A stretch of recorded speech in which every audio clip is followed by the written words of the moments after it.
MB submit 2 এটার সাথে মাঝ নদীতে লঞ্চ থামাইয়া এটা কাজ আসতেছে কিছুর জন্য যাত্রী আসবে এই লঞ্চে, মানে যাত্রী ট্রান্সফার করবে। সবাই ঝুঁকিতে আছে, এইটার প্রতি আকর্ষণ। মাঝ নদীতে কেন একটার সাথে একটা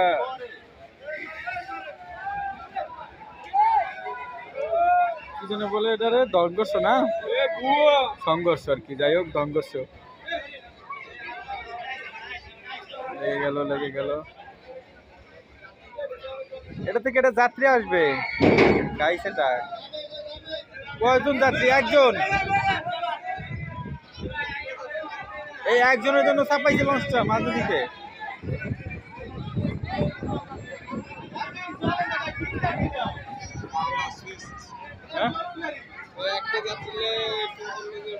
ঠিক আছে, সমস্যা নেই, বিপদে তো আপনিও করতে পারতেন, মানে বিপদে তো আপনিও পড়তে পারতেন না, তাহলে একটা লোক বিপদে পড়লে তার এটা তো ভালো কাম আমার মনে হয়। কিন্তু এই গাড়িতে এটা তো এটা যাওয়ার কথা না। হ্যাঁ, একটা প্যাসেঞ্জার নিলে কি হবে? এটা তো ঢাকার দিকে যাবে মনে হয়। তো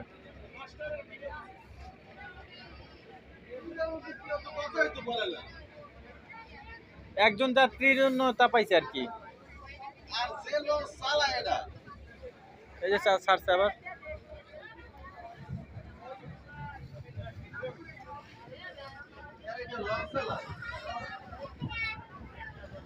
মানে ওই লঞ্চ ওটা কি ঢাকার দিকে যাবে, একজন যাত্রীর জন্য আর কি মাঝ নদীতে লঞ্চ থামায় যাত্রীরা এটাতে নিয়ে নিছে। এটা মহৎ কাজ, একজন যাত্রীর জন্য এত দূর থেকে লঞ্চ থামানো, অনেকক্ষণ ওয়েট করা, এটা অনেকটাই আসলে ব্যয়বহুল। যাই হোক, ধন্যবাদ। সাবমিট 2।